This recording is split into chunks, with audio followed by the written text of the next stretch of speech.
And I think you have to be clear on what kind of feedback you're looking for. And you might be looking for feedback that's just validation. Hey, we went through this, we did all this work. Can you help us validate that we got this right? Right? It might be before, because you're not going to necessarily, you have to have checkpoints along the way. So if you're doing like a process reengineering and you have this really complicated process with 10 different stakeholders, it's important to go back and validate that current state reality before you even come up with recommendations. Because if you're wrong on the current state reality and you're presenting recommendations, they're gonna call you out.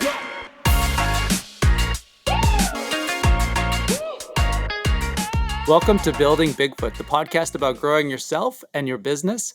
I'm really excited. I'm introducing David Voight here. He's he's built a really incredible business with his business partner, and in pretty impactful industry, especially in the last few years, which is pharmacy, and working in the healthcare world. And then he's also had this remarkable health journey. So my first question to you, I saw you post on Facebook because we were hanging out, and then obviously we live in totally different parts of North America, and I saw you were on a skateboard, a one wheel, one of those one wheel electric skateboards. And so anybody doesn't know, like you're probably in your early 50s, I'm guessing. 51. And 51, and you're taking on new sports, new challenges. Like, how did that happen?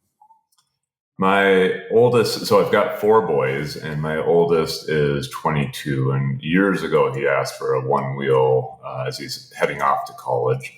And so he really got into that. I think he's put on 4,000 or 5,000 miles on his one wheel. And then one of my other kids wanted one as well. And so I got him a one wheel. And I had tried it years ago, and maybe I wasn't in as good of shape a few years ago, and it was a little bit more difficult. And it was just sitting out in the garage, and I was like, I want to learn how to ride this thing. And part of the inspiration of that is I've taken each one of my boys on a father-son trip when they turn around 15 years old.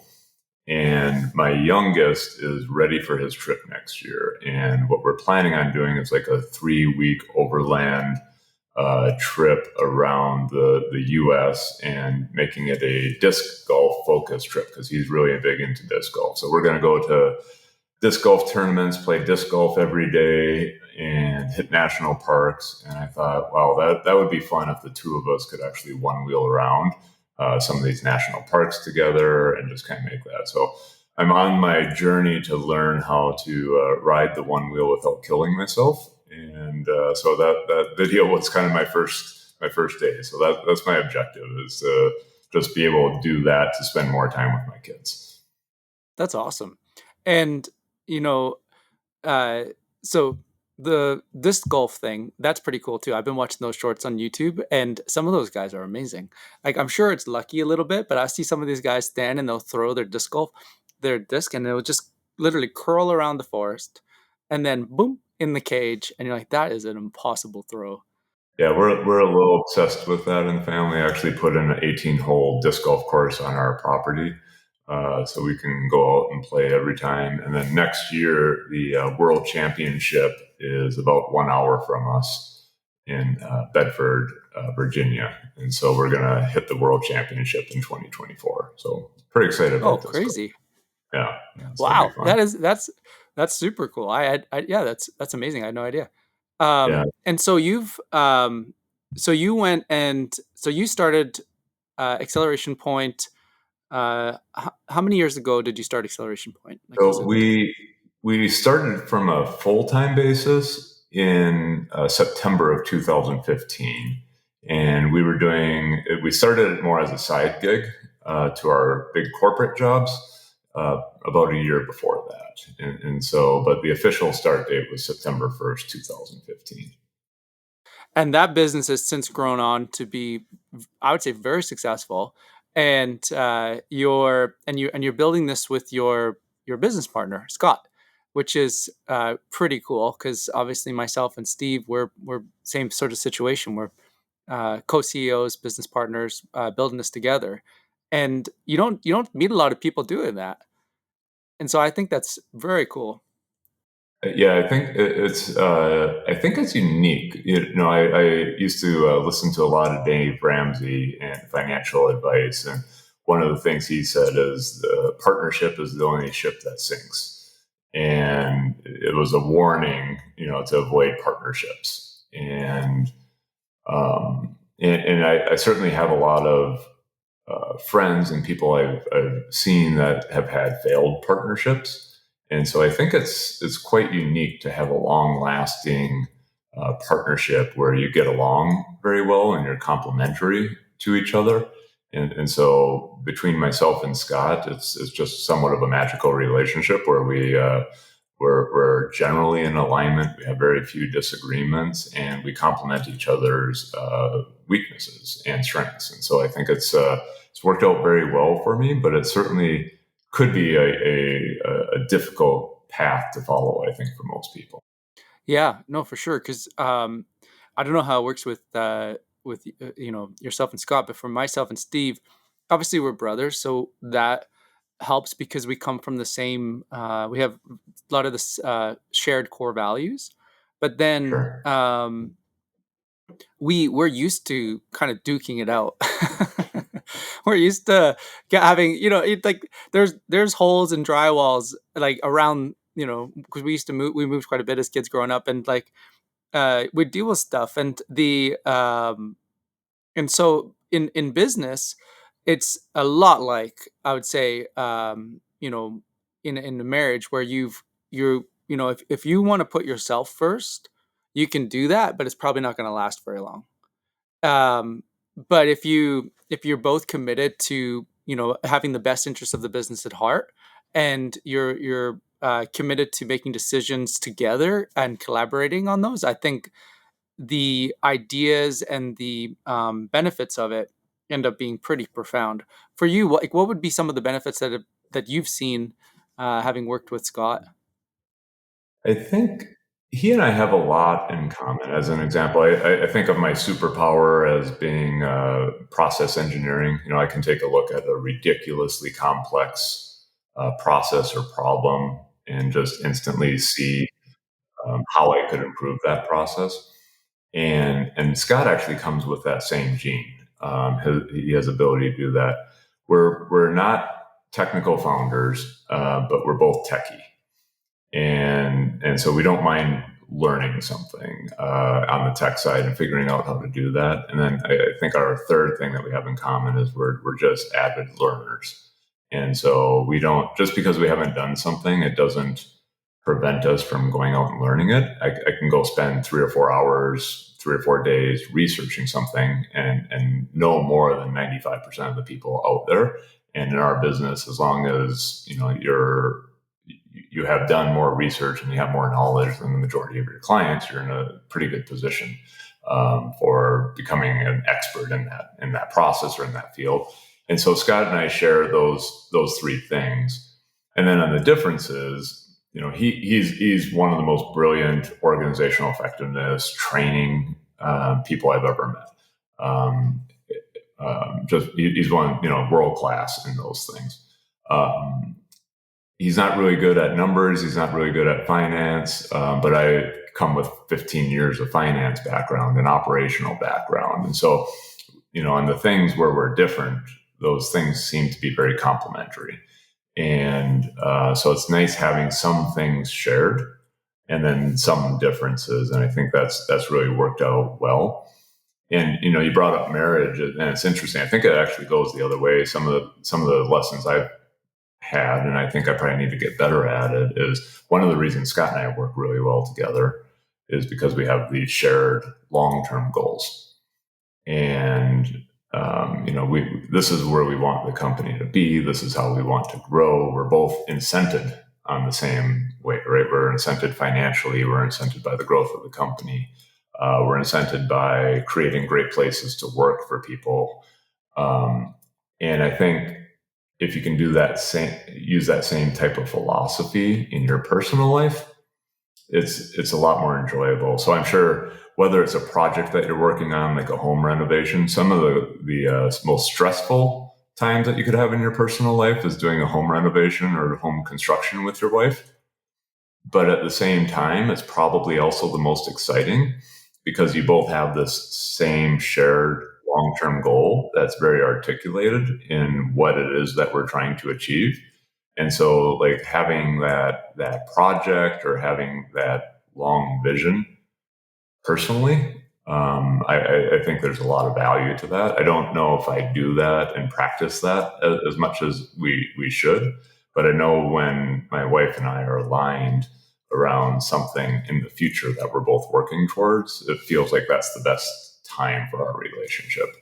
Yeah, like that is a very good point. Like if you don't have a shared vision or of where you're going, I think that is probably where most founders are going to find themselves in the biggest amount of conflict, which is they're pulling in two different directions. And but if you have a shared vision, it's just like what we are talking about earlier, because we I like random timing. We both bought rowing machines like at the same week, and Right. which is bizarre, Yes. and which is awesome. Now we should compete.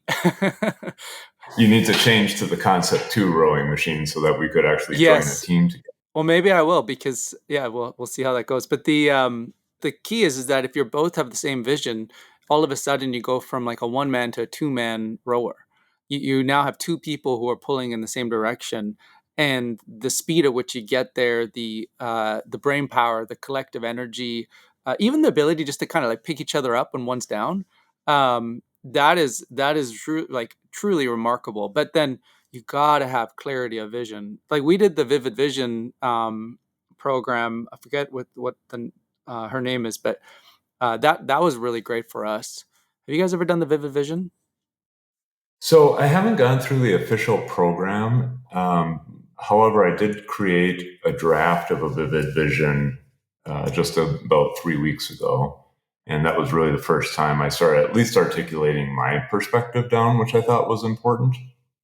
And and we have two parts of our business. We have a medical excellence consulting part of our business, and then we have our SaaS products. And so I actually created a vivid vision document for the SaaS part of our business. And we're reviewing that kind of collectively as a team right now, and everybody's inputting into that. But yeah, it was a great exercise to go through to help try to drive alignment. And so we're at the really early stages of it, and I probably didn't necessarily do it correctly, but we're starting to put that together, and I'm finding it helpful already. Yeah, I find it so helpful. It's funny because one of our Vivid Vision statements was that we want to be integrated with 50 different tools by the end of next year. And so now the Vivid Vision, like there's things in the Vivid Vision in which you do, like what is the team environment? What do you want it to look and feel like? What is the culture of the company? And then what are some of like what does the product look like? And what's neat about it is that the team sees that goal now because of the Vivid Vision. And so everybody's always talking about like, are we on track? Like, where are we at? And that's brought a sort of a fun to, because every day it seems like will bring a new challenge that I didn't see coming. And yeah, but then having that clarity, it's like it keeps everybody. It makes the challenge funner, more fun, because you've got something that you're like moving towards, which I guess is to your point, which is having the clarity of what is the vision that you're building, and that really does make things a lot more meaningful, whether it's like your marriage or your business. Yeah, that's a good point. Yeah, and we're there are some what I would call maybe more traditional corporate processes that we haven't had in place. We've grown very quickly. We ran away from the corporate world. Both Scott and I worked at multi-billion-dollar companies in big roles, and we aggressively ran away from that. Right, we didn't want to. Never wanted to have an HR department. Right, we never wanted to have a finance department. We were trying to create a really flat organization where everybody could come talk to the CEO. And as we've grown in the number of people that we have, we're really finding, and because we have almost 80 people, not everybody has an opportunity to get that shared vision through conversation. And so it's been becoming very important for us to have an articulated vision and then to break it down towards goals. Because I think when we were smaller, when we were 10, 15 people, we worked as like a hive, right? We were all just working together to solve problems, and everybody was involved in everything. And now that we're dividing and conquering, and we have different product lines and different lines of business, it's becoming much more important to have that common vision document and then breaking it down into manageable goals. And so we're actually just starting on the OKR process for outcomes and key results, and articulating those by teams, because we really have grown to where we're at right now without having articulated goals. I always used to say, every time somebody would interview me, they were always maybe a little risk adverse about joining a small company. And they're like, well, where do you guys want to be in 5 years? My answer was always, I have no clue. I have no sales goals. I just want to work with people I enjoy working with, that I want to hang out with, and I want to do an exceptional job for our clients. And if we do those two things, we'll probably see growth. If we don't see growth, that's actually okay. Because I wouldn't want to sacrifice working with a great group of people and working with incredible clients and delivering a lot of value. And so, really up until last year, we haven't had goals as it's associated with it. We've had more philosophies around service and how we work together. But because of the size, there's a lot of people on our team now that are looking for a little bit more formality, and they want to make sure what they're working on is actually driving towards something bigger. And I think so. We're just evolving to that point, maybe a little bit late, but we're seeing a need to have a little bit more formal kind of traditional corporate processes. So that's really interesting. Yeah, because I think people want to feel like they're contributing to something. And so if they know that there's a goal, then they're like, okay, well, I feel like I've made a contribution towards that goal. And so that's a fulfilling part of, I think, being a human. So when you're doing OKRs now, how are you setting up your OKRs? So we're just getting started on it. So we literally don't have them set yet. And I'm doing a lot of reading and learning on OKR implementation to try not to take a wrong first step on how we're implementing it. So I believe how we're going to be starting is really thinking about OKRs at the company level and at the team level, trying to limit it to 2 or 3 OKRs for each team. And we're starting with maybe more of a top-down approach with bottom-up input. So we're going to be setting at the leadership team level, we'll be setting OKRs for each of the teams and aligning on the corporate. And I think we'll stop at the team level and just work on getting it implemented. I do have aspirations of getting down to the team member level, but let's start at one stage and start building the business rhythms around that, and making sure everybody's comfortable that, as a leadership team, we're actually holding ourselves accountable to hitting OKRs before we ask the team members to be held accountable to OKRs. So we're really thinking of this as a multi-phased approach. So we'll probably stay at the company level and the team level for this year. And then based on how that's going, we might expand that down to the team member level for 2024. Yeah, that's great. So for anyone listening who doesn't know what an OKR is, basically it's an objective and a key result. And so the objective is the vision, like what are the direction that you're going, and then the key result is what needs to be done to get to that direction. So to that goal. And so key results tend to be really tangible. Objectives can be less tangible, so they can be more aspirational in some cases. Yeah, and I think an example of that would be the objectives never have numbers in them. So, and the key results have to have numbers in them. And so if you think of the objective is to grow our SaaS sales in 2023 or in this quarter, because usually the OKRs are broken down by quarter. And so you have short-term goals. So in this quarter, we want to grow our SaaS sales. And the key results might be sell 6 more of this product by the end of the quarter, on all renewals take a 15% price increase, but it's something that's very measurable, and you can tell how you're progressing against that key result throughout the quarter. And so if your plan was to sell 10 new subscriptions or 1,000 new subscriptions, at the 6-week check-in, if you've only sold 200 out of a goal of 1,000, then you don't have to wait till the end of the quarter to understand that you have a gap. And then what should we do to try to change the trajectory and close that gap? So we're trying to get things that are more ensuring that they're numerically measurable and scoreable. Because at the end of the OKR process, you also sit down and score how you did as a group and share that back to the company. And so you could say, okay, well, we got 7 out of 10 on this one. We got 3 out of 10 on that one. And the purpose of it is to be a learning process so that maybe you set the goals too high. Maybe you got 100 or 10 out of 10 on everything and you set the goals way too low. And so the objective is to go through and continue to learn as an organization around how do you set your objectives and key results at a spot where there are stretch goals. And I think all industry best practices show that you're at the end, if you're scored around a 70%, you're doing pretty well. And that's probably a mix of a couple things that you knocked it out of the park and then some things that you failed at. But in general, you want to be around the 60 to 70% range. Yes. And the key thing is that like they're stretch goals, and if you have a team of achievers, they're going to be motivated to hit that stretch goal.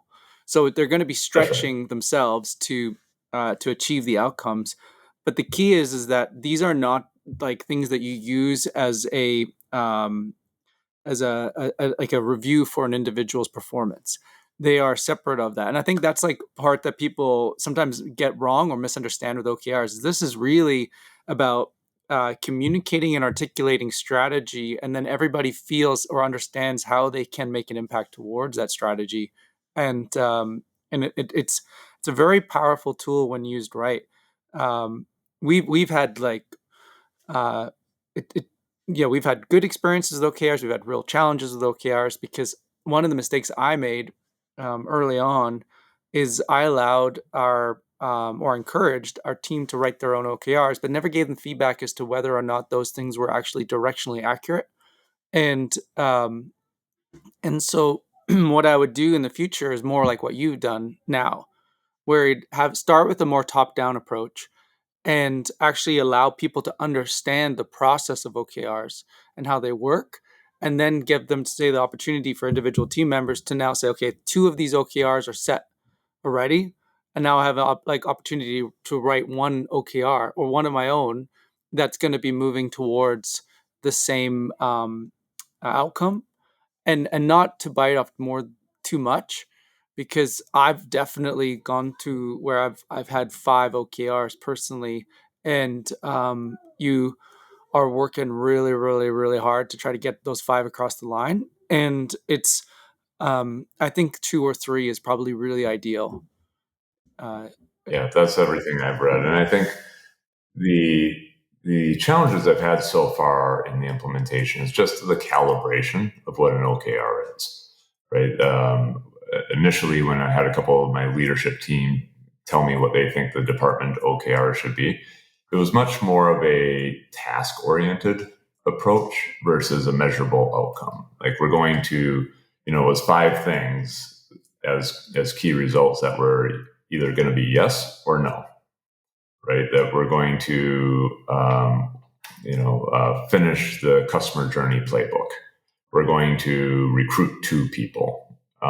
And there's a balance to that around if you get to a yes or no answer, that might be okay to have some of that, but it's hard to measure progress necessarily on that. And so we're trying to go through and make sure that they're meaningful and measurable, and not just a part of what their daily routine is. Because to your point, it's supposed to be a stretch goal, and it's not supposed to be kind of the run the business activities.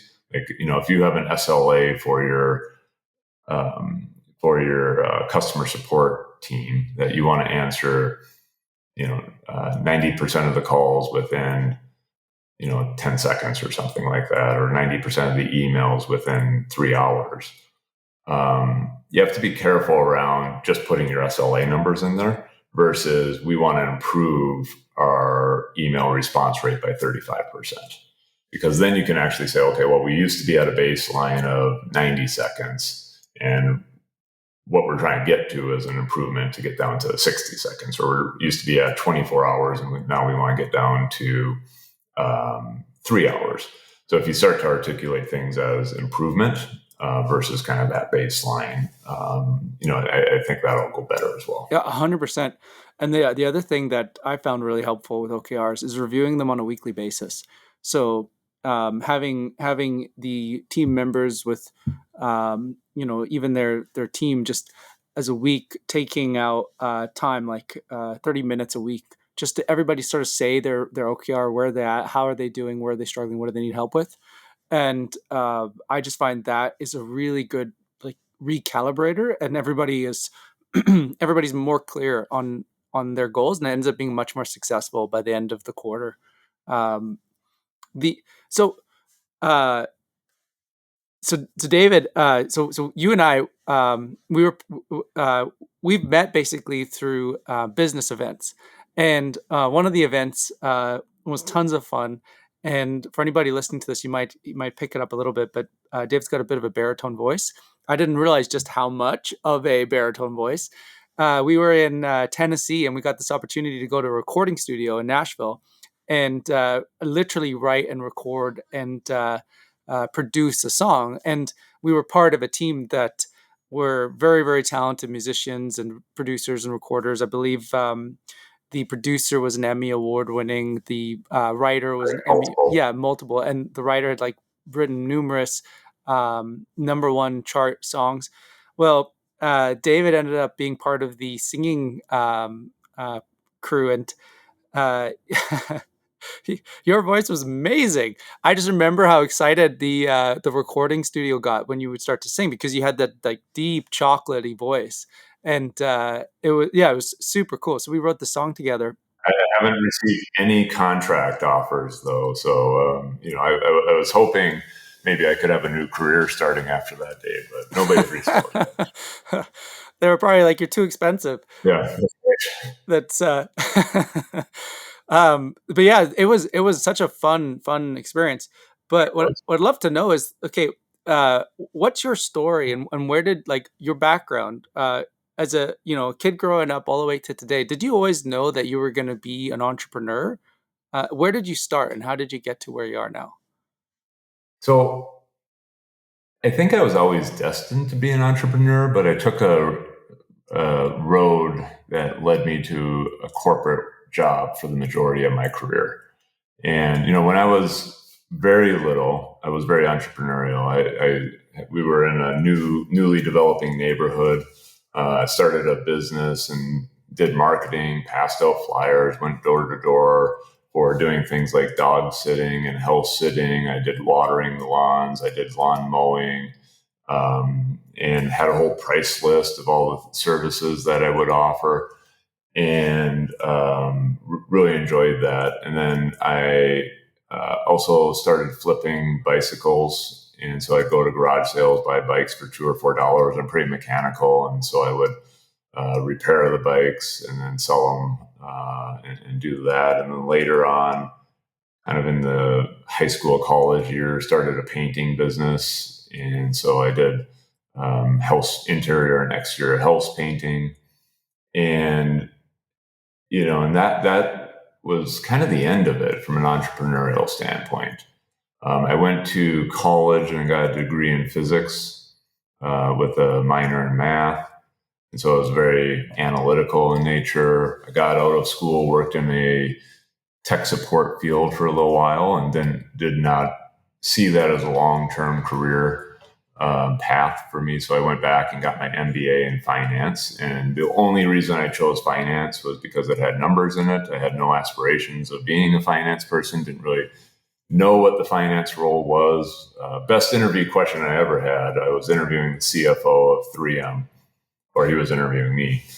And we're sitting in this huge office, and it was a good conversation. He's like, Do you actually know what a finance person does? Could you walk me through what you think that role is?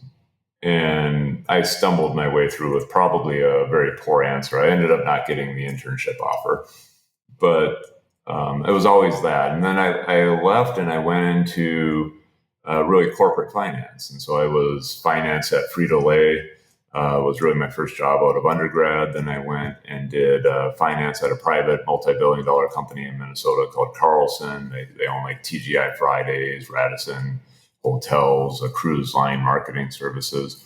And I really grew my finance career there. And then I got recruited over to Best Buy, became the vice president of finance for North America for Best Buy Retail, and left there and moved over to Advanced Auto Parts and became a VP of finance there. And then, but that whole time in my finance career, I really didn't want to be in finance.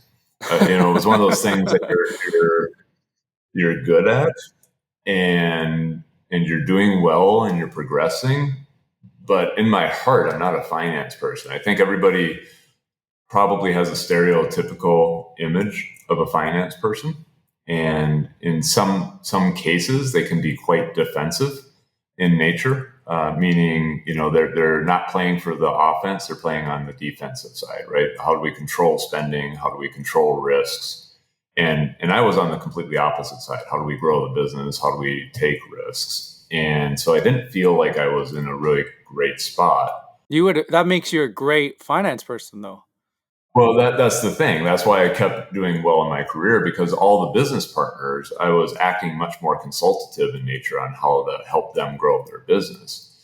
And so they all loved working with me, or at least they told me they did. And, Yeah, and they all much talked more about, man, entrepreneurial. Much more yeah, entrepreneurial. and they all talked about, man, we'd love to have you on our team, right? But I was never really ready yet to shift over to a non-finance role, because I had aspirations of getting to a certain level within that career. And so when I was at Advanced Auto Parts, my former CFO of Best Buy went over and became the CEO of Advanced Auto Parts, brought a bunch of Best Buy people with him. And so I went over there as the VP of finance. And then about 4 weeks in, they came to me and was like, hey, would you like to be the VP of operations instead? And I was like, well, I just met my team here, 4 weeks ago. But I had always wanted to move into operations. And so I moved into an operations role. And mostly they brought me in there because we had a large labor budget. As you can imagine, we had 5,000 stores, 70,000 employees. And so our labor budget was, $1.3 billion or so. And they wanted somebody to help, the labor guy controls how much labor goes in the store, what store gets it, when it should be scheduled. And they're like, no better person than a finance person to help control that, the largest budget. And they said, plus there's some other stuff that comes with it. Well, I went in there and all the other stuff was really fun. The labor stuff was great, but everybody hates the labor guy, right? Every store hates the labor guy because they don't get enough labor. All the sales leadership, they hate the labor guy. So I moved into this place where I was hated in finance, in a sense, right? Finance roles generally aren't liked because you always snip everybody's budget. And then I moved into this role where labor was part of the role, and everybody was angry at the labor people for not having enough budget. So I did that role, but I got other parts along with that, and people started giving me more departments. And so I ended up getting communications. I got store systems. I got customer service. I got online sales. I got tool and equipment sales. We brought in training and onboarding. We trained 25,000 people a year. And so I started getting this really broad envelope of experience on things I really liked to do. And all of those things weren't necessarily handed off in like really well-oiled machines. And so I got to go in and fix a lot of stuff. Like our training really didn't exist. We didn't even train people on the point of sale system. And in 2 years, we were able to take that from basically not existing to having a huge department that we won Telly Awards. We won Chief Learning Officer Magazine Top 10 training companies, and so we had the ability to really make a lot of change for a lot of people, and so I really enjoyed that building phase of life, and really played into my strengths. And so I was in the operations role for quite a few years at Advanced Auto Parts. That's actually a very cool story. Um, it's quite a lot of you know uh, weaves and moves that you made. So how did you get from there to Acceleration Point? So the story on that is a one of the responsibilities I got was training, and I was hoping for training because our training wasn't very strong, and the leader of training was Scott, my current business partner, and so I didn't really know him. I knew who he was because if you've ever met Scott, and you meet him once and you remember him forever. I mean, he's a really memorable person. He's really fun, energetic, and so I knew who he was. He was famous in a sense, right? And he was. I knew he was extremely smart, but I'd never really worked with him before. And he came into my office for the first meeting, and he actually was about ready to quit because he was really disgruntled because up to that point the company hadn't put any focus on training. But before my meeting, his old boss said, "Hey, just so you know, Scott has a side gig going on." And I was like, "Oh, what's that?" And he's like, "I don't know, but I just want you to know." And I was like, "Okay." So Scott comes into my office and is like, "Hey, Scott, nice to meet you." We started chatting. And I was like, "Hey, by the way, I heard that you have a side gig outside of your day job." And he's like, "Yeah, I kind of do." I was like, "Just so you know, I don't care at all. Go forth and conquer." Because all the senior leaders around here, they're all adjunct professors. They're on boards. They're making their money in other ways. Um, so why shouldn't you? So go ahead and do that. Just so you know, our job here is not a 40-hour week job. So just don't let it interfere. But I could care less if you do this outside gig. My only request is if you get really busy, please call me and I'd love to help. And all of a sudden to Scott, that was like this freeing moment because he's always had to hide it. And now he had somebody that he worked with that was really supportive of it. And so he grew that. He was just doing evenings and weekends consulting and occasional meetings during the day.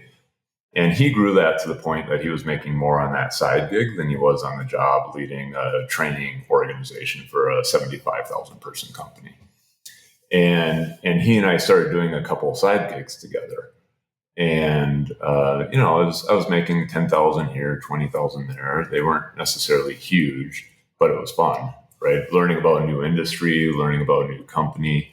And so we started dreaming about doing that on our own and actually leaving our corporate world. And we wanted to have a little bit of proof that we could actually do that. And we did that, and it was like, hey, I think we can do this. I think we can get to a point where we can at least make up the incomes that we were doing, because we were both in pretty senior leadership positions, right? So you had nice salaries, you had nice bonuses, you had stock options, and all those things. And so giving that up and leaving that nest took some effort. And so we started playing with it. We built our website. We spent hours together in the evening, just kind of walking around and thinking about business plans and markets. And really, we were starting going down that management consulting track and kind of this philosophy of how do we help people operationalize their strategies? Because I saw so much in my experience around all these strategies, these visions that were put down, and then nothing happened. And I was pretty good at making things happen, and Scott was good at making things happen. And so that was kind of the vision of the company. Let's just do Can I that. ask you a question right there? Yeah. So, if like you're very good at operationalizing strategy, what was it behind that? Like, if you were to look at the break it down, or just kind of like open it up for a second. Uh, Sure. why do you think you were so good at making things happen in an operational environment? I think for me, it's breaking it down into enough detail so you understand what has to happen. I used to, when I was at Best Buy, I used to do these diagrams, and sometimes they would get labeled. And I had one that was a chicken. It was called chicken foot diagram because it looked like the foot of a chicken. And the line going across is your current trend. You see sales going at 1% growth year over year, or something like that in a category. And then the category managers would say, well, it's a 25% growth is our budget for next year. And I was like, great. So how much of that is going to come from organic growth, and how much of that is going to come through new initiatives? And what are they? Right? Because I can't believe you that you're going to have a 25% growth if you can't articulate what are you going to do different that's going to change your trajectory from a 1% trajectory to a 25% trajectory. Is it something in the market? Is it a new product that you're doing? Are you taking pricing increases? When are you doing all of those things? And so to me, it was just like this break in logic that people would say, I want to be here and I'm here. And they quite often couldn't explain, it was a hope and prayer approach. And I'm not a hope and prayer kind of guy when it comes to business. I was like, no, I need to understand how you're going to go from 1% to 25%. Break it down for me and break down the timing so that we can see whether or not we're going to get there. And that's just how my brain works. Otherwise, it feels like this logical disconnect. Did you feel that most people had some sort of sense of how they were going to get there, or would you find that they were just large strategy holes? Yeah, large strategy holes that they would. Some people are ideators, and they'll come up with the ideas, or they're aspirational. And I worked with a lot of salespeople that tended to be more aspirational, or inspirational. They would say, "I want to get to 25% growth," to inspire the team to get there, but they weren't tactical in nature. And so my job in finance was often to help them get from their inspiration of 25% to, okay, let's break that down. So, when I mentioned I was more consultative approach on the finance role, that was a lot of my approach was, you'd set these goals, but now let's break it down into some specific actions that salesperson could manage with their team, or investments that they might need to make. And I think that's just kind of how I was wired. And so it's more of a natural thing. I just can't let that gap exist without explaining it. Now, there's certainly room for lack of things we don't know right now, right? We could be sitting here a year out and saying, I want to get to 25%. And we might only have plans that get us to 7%. That might be okay, but then you have to put processes in place to get the rest of the way there. And if you don't have those processes in place, then there's no chance you're going to get there. Yeah, no, that makes sense. The I see why like you and Scott have been so successful like right away, because I think that's the piece that a lot of entrepreneurs miss, is that they got into business because they either they found themselves, they were like you know a round circle trying to get into a square peg, or they were like it just didn't fit the Right. corporate world, or they were inventive and they come up with great ideas, but then when it actually came to figuring out what is the strategy and like let's get tactical about this and make sure that there's a method to achieving these outcomes, that's usually where the paper is blank. And uh and so would you work with people to figure out, like would you do it more like a question style, like to get it from them, or would you provide ideas that they could then go and action? It really depended on the role that we were in. If I understood the business quite well, then I was able more contribute ideas into it. But in our traditional management consulting practice, we actually tried to go in. It's a strange philosophy, but if I was interviewing you on your business processes, Jonathan, and wanted to understand what saw as the challenges, I actually walk into that conversation and try to empty my mind as if I know nothing. And I try to paint a picture. We actually learned this approach through a gentleman, Robert Fritz, who has classes that he teaches on structural thinking. And he's like, one of the challenges is we all use comparative thinking, and we instantly stop listening when somebody's talking because we think we heard a problem that was similar to one that we've already solved. And so we stop listening and we're just waiting to inject a solution. And instead, if you empty your mind, and I can give you a scenario so we can walk through this. So I'm going to tell you a little story, and then you're going to tell me, you're going to draw this painting in your head. So a little boy is playing on a hill. His mom calls him in for dinner, and the boy goes into the house and eats dinner. Okay, so that's the story. Now, I am commissioning you, Jonathan, to write or to paint that picture. Okay, so you're going to become a painter for a minute. And so tell me, how old is the boy?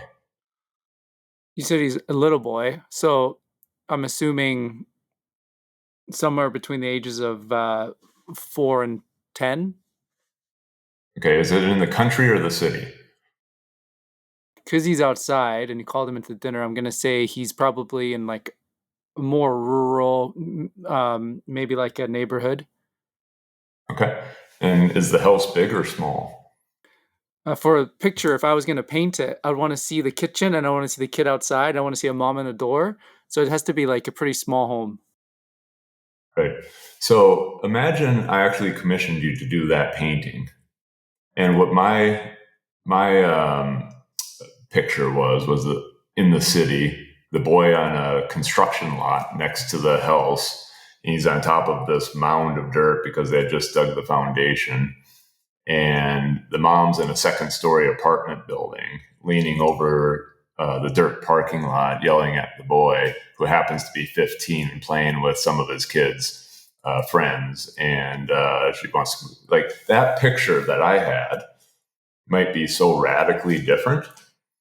And if you shut off your brain and drew your picture, you'd miss the mark completely, right? And so you could take an approach on, how do I ask enough questions to fill in the painting?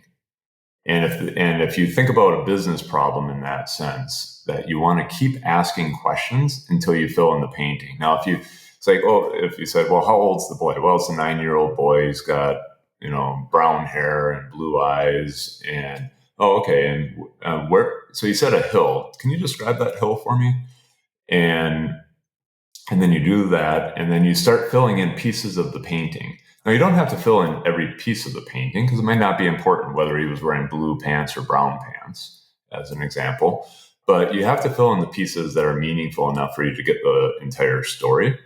And then along the way, you need to recap it to make sure that you have it right, because you didn't hear everything correctly the first time.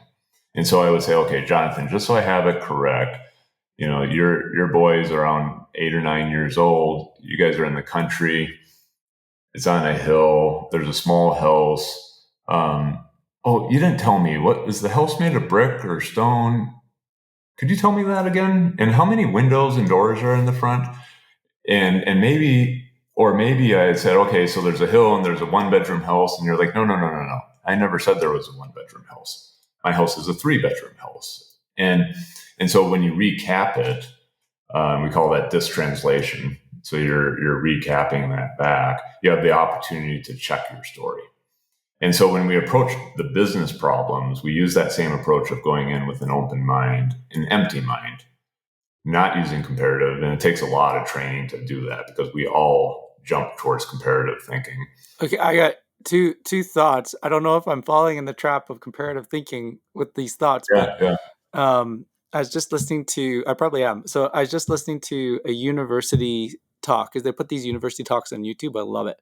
It was a lecture on design, and they were asking the people that were in the auditorium, and there were professors in there as well, like what makes a great designer. And some people would raise their hand and say, well, it's their ability to deal with contrast, or someone else would raise their hand and say, well, it's the ability to the contour, or whatever it was. But it turns out, like, none of those answers were, yes, you need to be able to do all those things to be a designer, but the key to being a great designer is that you were able to understand the task that you were being commissioned, or that you had to go and do. And it was exactly this, like what you're describing now, because they were saying, like, if somebody says to you, as a designer, most people are going to communicate like this. They're going to say, create an epic scene to, let's say, to really show my brand in the best light. What does that mean? What does epic mean? What does, like, what is your brand? Like there's so many elements there that need to be understood. And you were saying that it's actually not the job of the communicator, it's the job of the designer to understand. And Yeah. I was like, for me, as I heard that, and it blew my mind. And then there's another thought I had, which was related possibly to the situational, uh, the circumstance of business itself, which is, business tends to be it's fairly objective, goal oriented, and in a lot of cases, people feel a sense of pressure to perform, and there's not a high stress, but there's definitely stress involved, right? And Yeah. there's interesting studies that look at the brain, and they'll show you that when a person goes into a state of stress, or especially like fight or flight, which is like, I need to action. Let's say they're worried about their, business isn't going to hit their quarterly goal, or whatever it is. The front of the brain shuts down, and the part of the brain that activates is, that gets all the blood flow, essentially, is right behind our cerebral cortex. It's I forget what it's called, but the it deals with basically past solutions. It's kind of like, it's part of our, if I know that there was meat in the fridge and I am hungry, my brain knows where to look first to find that food, right? And so Yep. it's like we have these pathways figured out. And so what will happen is that when a person goes through a stressful circumstance, it's not the most creative problem solving, because the creative part of your brain is in the front. And that's going to come up with new ideas. What it does is it goes to the old battle plan. And the Mm. old battle plan is often not going to get a person to where they need to go. And so That's right. so they will end up, knowing what to do. And you'll see this a lot of times in business, where you have like um, the old boss will step in and be like, "You guys are doing it all wrong. I'm going to take it all over, and we're going to, bring it back to the good old days." It's because, and actually Henry Ford, the original founder of Ford, he fell into that trap in his later years, and nearly killed Ford because he wouldn't let them come up with a new model. And yet, um, I always found it most surprising. I think maybe we talked about this, was do you know why the Model T was called the Model T? It was the next one in the alphabet, wasn't it? Yeah, so they had already gone through A, B, C, D, E, F, G, all the Yeah, way they to had Model already done T. all of And it. Yeah. then sales start declining, competitors are getting better, and he forgot the most important thing is that keep making new models. And Right. so it's uh I find that all very interesting, because it's like, I don't know if I'm falling into the trap of comparative thinking, but those all came to mind when you were telling that. Yeah, I don't think you. I don't think you are, and I think one of the things in that approach too that's really important is it gives you an opportunity. Like we talk with clients all the time that'll just ramble for 3 hours, or maybe not 3 hours, but an hour around their problems. And your ability to fill in that picture allows you to process it better, right? Because you literally are filling in a mental picture is kind of the training that you have on that, and you can distill an hour's worth of conversation into, it sounds like you have these three problems. You have this, this, and this. And they're like, 80% of the time, they're like, wow, I've never thought about it that way. And, because they have all these things going on, but the three big things are these three problems. Now that we've identified those three problems, now we can figure out what a future state should be. And one of our philosophies is not how to fix your problems. I think a lot of people want to start with, how do I fix my problem? And so as an example, I drive a Ford Pinto. I don't really drive a Ford Pinto, but that's the car I have, let's say. And that's a problem because it will blow up if it gets rear-ended. It's very old. It's from 1974. And I really wanted a fancy sports car. And so how do I make my Ford Pinto fast? And that becomes kind of a traditional business approach around, how do I take that Ford Pinto and make it look like a sports car? So you see people putting tail fins on it, putting nicer rims on it, putting an exhaust on it to make it sound faster, but it will never be a sports car because you started with the problem and you tried to modify the problem. Instead, what we do is we try to say, you need an absolutely clear understanding of reality today. Most people skip this step, and that's where we spend the majority of time, is how do you understand reality deeper than you ever thought was possible? And if it's a process you're re-engineering, it might be talking to 20 people. It might be sitting with them, looking at them doing that process for 2 days. It might be, but get in depth to understand the current problem. And then you want to understand, what's their future state vision, right? Forget about the problems for a second. How do you want it to work without constraining yourselves to how it is working, or what systems that you have, or what people that you have? What's your vision for how you want it to work? And now that we know what your current state problem is, and we know what a future state vision is, now we can build a plan to get from A to B. But that plan is not going to be in evolving your problem and try and fix necessarily the problem. The future state vision will fix all the problems, but it's not upgrading the Ford Pinto to make it look like a Corvette kit. It might be changing it. And so I think that's our kind of philosophy on management consulting. Now, I know both you and I are on the SaaS side of the world, but we also do that management consulting. But that's kind of how we think about business problems, whether it's internally or for our clients, is this is what we have today. That's great. This is the constraints that we have. These are the people issues that we have, the system issues that we have. Let's make sure we're all aligned, that we see the problems in the same way. Okay, now let's talk about where we want to be a year from now and how we get there. And so you have the context of the current state, but you don't constrain yourself by it. Yeah, no, that is very profound and very interesting. So then when you go through that process, a person that, is now going to have clarity. Okay, this is, I have a better understanding of the problem that I'm facing. I have a better understanding of where I want to get the business to, and I have an understanding of what are the things that need to happen, or maybe even what are the things that are missing that need to happen in order for us to get there. And so step one would probably be to fill in that blank. So come up with a strategy or task a team to essentially solve the missing middle. So that, Well, and just from a leadership perspective, I take more of the Steve Jobs approach to product design in my leadership approach to so the consumers never came to Steve and said, what would be great is if I had this device that I could play all my music on. It was a phone, and it was all, Steve or somebody on his team had the vision around the consumers need an iPhone, right? It wasn't a bottoms up.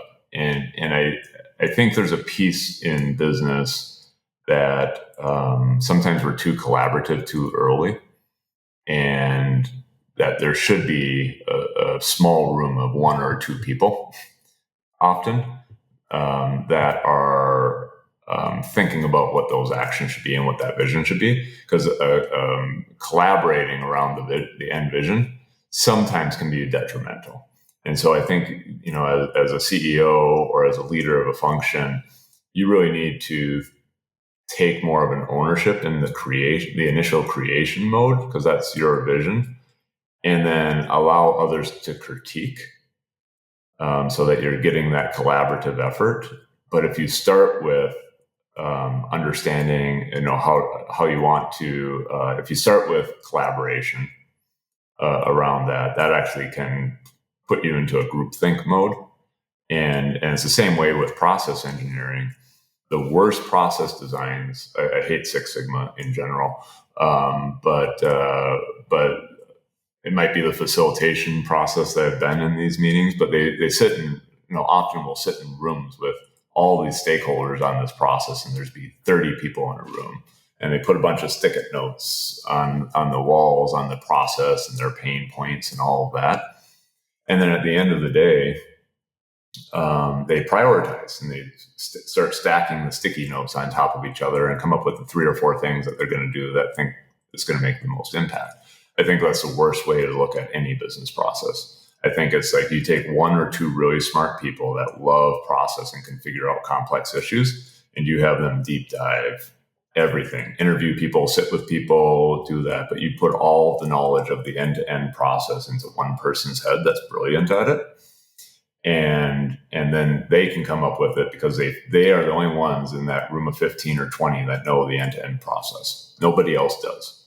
And if you don't know the end-to-end process, there's no way you can actually improve it, because you don't know where the real bottlenecks are. You don't know the dependencies. You can never figure that out in some complex mapping exercise because nobody understands everything from end to end. And so I'm just philosophically believe like those process-oriented people that have like that genius are really hard to find. I wish I knew 10 of them.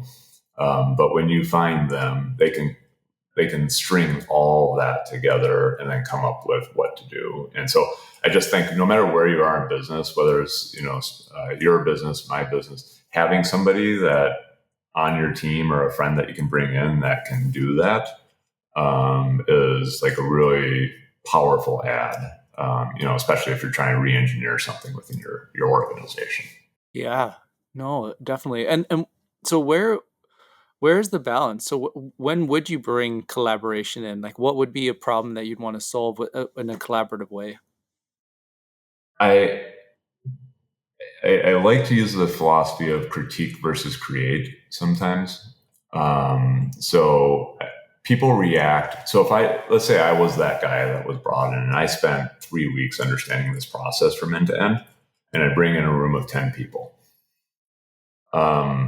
Those 10 people didn't spend that 3 weeks of time investing in understanding the process, right? So they aren't starting with the same level of investment, research, and learning that I might have in that situation. And so the approach in that world is that we start to, once we have that vision of, call it the 90% or the 80%, these are all the opportunities. This is how we think it should be laid out. Then we bring people in to bring us that last 20%, because it's a lot easier for a group of people to critique something that's already written down versus create it. If you've ever tried to create a PowerPoint presentation with 10 people, you probably know the frustration of that. But if you gave them a 80% completed PowerPoint presentation with and said, hey, can you guys please look at this, edit it, add to it, subtract to it, provide commentary on it, everybody can participate in that, and you'll get a better document. And so I really believe in that critique versus create. And we do the same thing with our clients. We take it all the way to the 80% without their input, really, except for they were in the current state discovery process, right? Because we're interviewing them, we're looking at their processes. But we take the recommendation all the way to the 80%, and then we start reviewing it with the stakeholders along the way that we've interviewed, that we've talked about. Hey, did we get this right? Did it make sense? And then we build that collaborative document really in that last 20% or that collaborative process.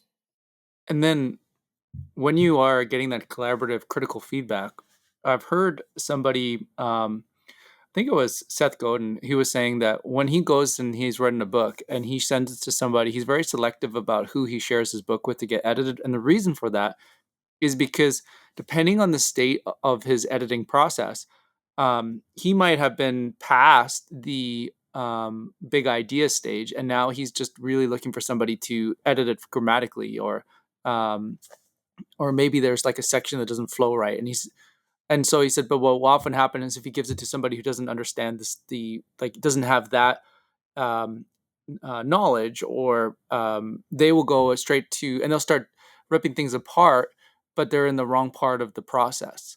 How do you handle that? Yeah, I think it's setting expectations of the people that we're reviewing. And because you might want them to do that as part of the process, or you might just want them to spell check it, right? And and I think you have to be clear on what kind of feedback you're looking for. And you might be looking for feedback that's just validation. Hey, we went through this, we did all this work. Can you help us validate that we got this right? Right? It might be before, because you're not going to necessarily, you have to have checkpoints along the way. So if you're doing like a process reengineering and you have this really complicated process with 10 different stakeholders, it's important to go back and validate that current state reality before you even come up with recommendations. Because if you're wrong on the current state reality, and you're presenting recommendations, they're gonna call you out, right? Because they're like, hey, you got it wrong back at the beginning, and so how could your recommendations be worthwhile? And so you have a deeper validation with everybody at the beginning that you have a current state reality. You start sharing some of the problems that you're seeing in that current state reality, and you're getting feedback along the way on that. Then you're coming up with a set of recommendations, and then you're getting feedback on the current state vision. You're getting feedback on the set of tactics to get from the current state to the future state. So I think you don't wait for this big reveal at the end. You're involving people throughout the process so that they feel like their voices have been heard. Because we used to do a lot of change management, and we feel like we're pretty good at change management, and you have to bring people along in the journey, you, to make them a part of the story, and make them feel like their voices were heard, and that their problems were articulated correctly. And if you don't do that, it's going to be a failure. My point on the collaboration is that's a collaborative process, but it's not collaborative problem solving in a lot of cases, right? It's not collaborative visioning. It's not collaborative. What are the problems with this process that touches 15 people? But it's collaborative in reviewing and checkpointing along the way to make sure you're getting the story right and that it's actually working. Yeah, no, interesting. So this conversation has been very interesting. I have a bunch more questions I'd love to ask you, but maybe I'll kind of end it on this question and maybe one more. But if you were to meet yourself 20 years ago, um, or yeah, what would you, or even 30 years ago, like before you even started your entrepreneurial journey, um, and you're fresh in the world of your career, what would you tell yourself? And yes, let's go there. I took a long road trip this week with a friend of mine, and young guy, 24, and he was asking me, essentially a question about regrets, and are there any things that you would change? And there are certainly things that I would change if I could avoid it. Things that I did, things that other people did. People that died, people that lost connection with. And it's a hard question, right? Because I like where I'm at in life right now, and there are a lot of those decisions that impacted where you're at. And I'm not sure if I told you the story, but the reason I left Best Buy was an awesome company. If you ever have an opportunity, anybody listening to this, if you have an opportunity to work for Best Buy, they're great, and loved it there. Never wanted to leave. And my dad I was vice president North America retail. I was in a good position, a lot of stock options that could have turned into a nice retirement. And my dad was going through his 12th surgery for cancer over 6 years. And you and I have talked about our faith before, and I believe that there's a lot of, this was definitely a God moment of interjecting in my life. My dad had just had his 12th surgery, and he wasn't going to make it, and not doing well. And that same week, literally that same week, Best Buy made an announcement that we are going to have to lay people off in the spring. This was in December. We're going to have to lay people off in the spring. We want to treat you all fairly. No matter what position you're in, you at least get 6 months of severance plus 1 year of benefits. And if you're in a higher position like a VP, you got longer duration. If you opt into it, we'll increase that by 50%. And I was like, huh. Financially, it didn't make sense necessarily because I had to walk away from all my stock and stock options and things like that. But I instantly said, I need to take this. So I loved my job, loved everybody I worked with, had a great long-term career prospect there. Two of the people on my team are now the CEO of Best Buy and the CFO of Best Buy. So two of the people I had hired on my team are now leading Best Buy. So I'm not saying I would have gotten to those positions, but I had good career aspirations. But I instantly knew I needed to do this and I needed to spend time with my dad. And I got to spend the last 65, 70 days with my dad every single day before he passed. And that had a dramatic change to my career trajectory, right? And from a financial standpoint and a career standpoint, it changed my life. We ended up moving out to Virginia from Minnesota. And I don't know, I know for a fact I would not make a different decision, right? It was the best 60 days investment in time. My fourth son was born a month later. And so at that time I had like a 8-year-old, a 7-year-old, a 5-year-old, and a newborn. And I was like, I'm going to, working through the stuff with my dad, and then I'm going to take some time off. And like, what time in your life could you take off when you're that old with kids that age and take off an extended amount of time? So I took off like 9 months, and I was going to take off a year and just not work, because I was like, I could spend this time with my kids for the first time instead of traveling all around. And so, those are those moments that you could look back and you could give advice saying, well, I should probably do more computer science programming. I should probably do this. I should probably work at this type of company. But sometimes life just needs to happen. And my life, right, I would have never started Acceleration Point had I not left Best Buy. Never. I would have never moved out to Virginia. I wouldn't have met Scott. I wouldn't be at the church I'm at right now. There's so many things that wouldn't have happened if I had taken a different path. And so I struggle with, like, I give my kids advice, obviously. Don't go into finance is usually one of my pieces of advice. Become an IT developer or something like, go into a full stack development class and stay out of finance. So I give advice on that, but I don't know if I'd want to go back and change anything. Like, there's horrible moments. I'm grown up a lot as a person, and I've become what I believe is a better person than I was 20 years ago. And, I guess the two things I would change was asked that by my friend in the car this week. I would have not been as driven for my career as I was. I would have tried to be that driven for my family instead of for my career. And I made some sacrifices of not being like a full-time consultant and working for Accenture Consulting or something like that. But I probably didn't make enough sacrifices in my career for the family. And that caused me to travel a lot and be gone a lot during their formative years. And so that's definitely a regret. And if I could go back to person 20 years ago, I would do that. I also became a Christian in 2006.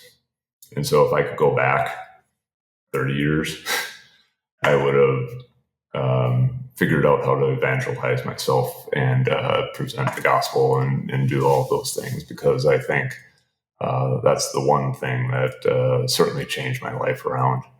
And if I could have done that earlier, that would have been a huge blessing. And so those are the two things I would give my advice if I could have changed some things. Be more focused on God, be more focused on my family, and let the rest fall where it may. And I hope to be able to impart that to my boys at some point. But at the same time, it's what's caught sometimes, not what's taught. And they see behavior over a certain amount of times around traveling and focused on work and things like that during their formative years. And sometimes, no matter what you say, they see what you do or what you've done, and they might prioritize that. But those are the things I guess I'd go back and give my younger self advice on.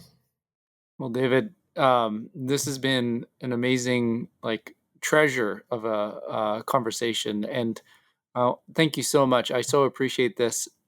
The yeah, it's growth doesn't really ever stop. That's something Right. I've definitely come to learn. And uh, your family, they obviously watched the journey, and so they've watched the whole journey.